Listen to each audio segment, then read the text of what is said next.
I give the floor to the Honourable Minister for Health and Medical Services. You have the floor, sir. Thank you, Honourable Speaker, and I thank the Honourable Member for that question. Honourable Speaker, I would like to give some background into answering this question. The Fijian government, as part of the rehabilitation program, has given farmers the chickens, day-old chicken, and distributed it as part of the rehabilitation program and also as part of food security for farmers. And obviously there's a difference between commercial farming and household farming to meet their needs. And these birds are very useful. As you know, we're going through unprecedented times.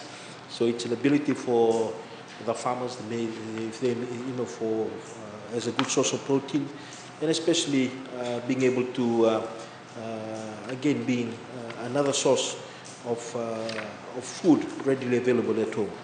Honourable Speaker, the fundamental basis of building a chicken coop is obviously to ensure that the chickens are protected, and also, in coming back to the letter of the law is because in the Public Health Act, they shouldn't be a nuisance in terms of the noise and also the smell.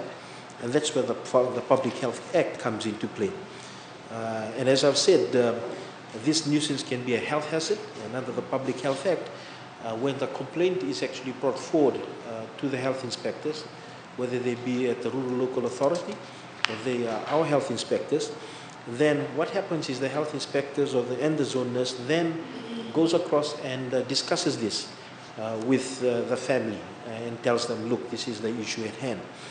And then they are given a time to be able to deal with it, whether it be the smell or the noise or whatever it may be, before actually enforcing the legislative process. What we've also done is that we've, in these unprecedented times, we've actually realized that we have to be able to look at the spirit of the law rather than the letter of the law. And so there have been occasions where our people have actually had to go and give warnings several times before we actually then actually go across with the regulation and say, look, we are now going to actually go through the process of the law, understanding that. And just as a side note, you might have noticed that recently we just assigned a legal notice for tobacco farmers and their registration, extending it by another 1 or 2 months, and trying to get people to understand that to be able to continue to meet the needs that they have to be able to do them, tick these boxes to be able to do so.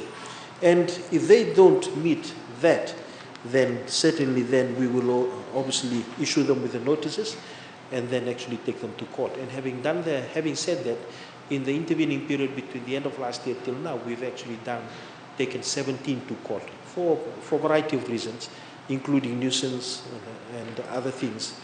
And as I said earlier, we are more interested in them understanding the spirit of the law before actually enforcing the letter of the law, understanding the difficult challenges that we're going through at this time. Thank the Honourable Minister.